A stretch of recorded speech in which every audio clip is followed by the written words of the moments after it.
Là, on a un bon sujet de gars ce matin.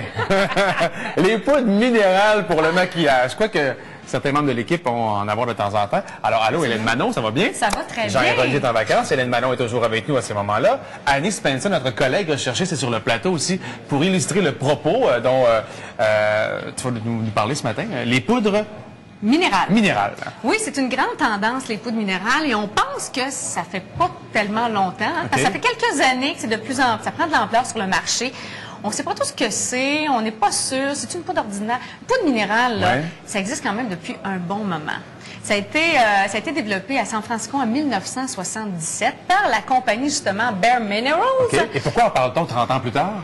Est-ce que ça vient d'arriver sur le marché chez nous? Quoi, non, je pense que souvent, lorsqu'on met des poudres comme ça sur le marché, on attend que ça ait fait ses preuves. Et là, comme on est dans une tournure écologique, comme vous avez vu, ben c'est sûr que c'est une poudre qui est naturelle, 100% naturelle. Moi, je ne croyais pas à ça.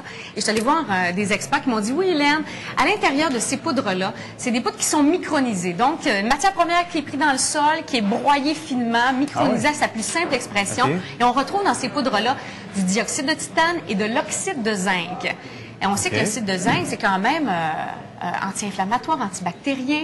Alors, ça a un effet autre que celui de colorer la peau, finalement. Effectivement, parce qu'on sait qu'une poudre minérale, d'abord et avant tout, c'est un fond de teint en poudre. Ça offre une très, très belle couvrance. On peut avoir un facteur de protection solaire entre 10 et 15 avec ces poudres-là. Bon, comment ça marche, la patente? On ne met ça pas du même bord que l'autre? Comment ça... C'est sûr que lorsqu'on... C'est une poudre. Alors, c'est sûr que, de base, il faut bien hydrater la peau. Et tu sais, Gino, qu'on utilisait les poudres minérales pour cacher les imperfections, souvent après des traitements au laser, des chirurgies mineures pour cacher les rougeurs. Et comme c'est naturel, ben, la peau n'est pas agressée, c'est antibactérien, anti-inflammatoire. Alors, ça l'aide vraiment à offrir un beau teint. Alors, on a une compagnie qui est disponible ici chez Sephora. Hein, Sephora, le paradis de la dame. Alors, c'est Bare Minerals. On l'offre en 3 tonalités. C'est une boîte vraiment complète où on offre 2 couleurs de fond de teint poudre.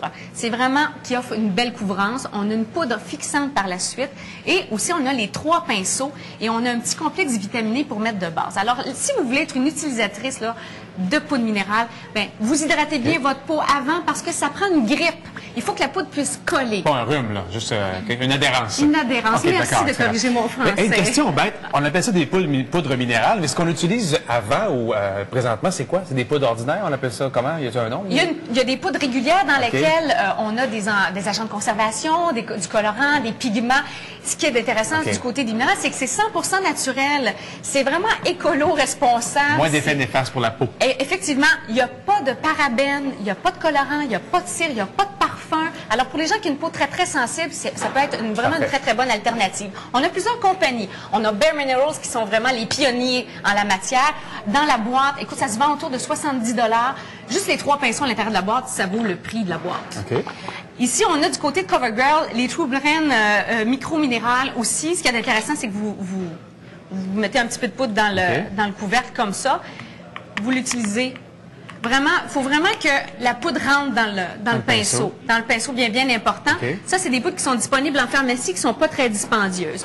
On a du côté de Revlon aussi, on offre pas seulement des poudres fond de teint, mais bien des ombres à paupières, des fards à joues. Et la technique pour l'appliquer, c'est très facile. On a déjà mis une base pour avoir un petit peu plus d'adhérence. Une crème hydratante, quoi? Oui, c'est une base, la petite base vitaminée qu'il y a dans la boîte. Et il faut vraiment, lorsqu'on met la poudre, on utilise toujours le couvercle.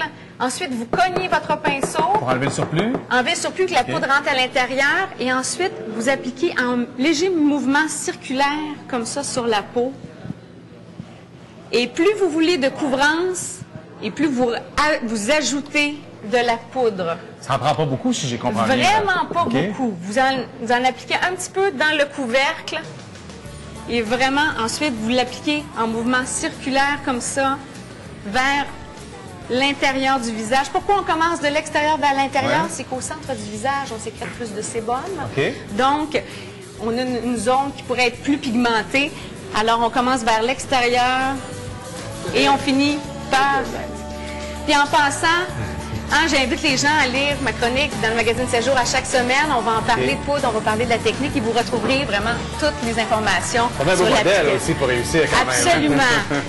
Alors, sur le site web de Salut Bonjour, aussi la chronique complète d'Hélène Manon est là. Si vous voulez d'autres détails, allez les chercher là ou encore dans le 7 jours, comme tu dis si bien. Merci Hélène Manon. Merci Annie.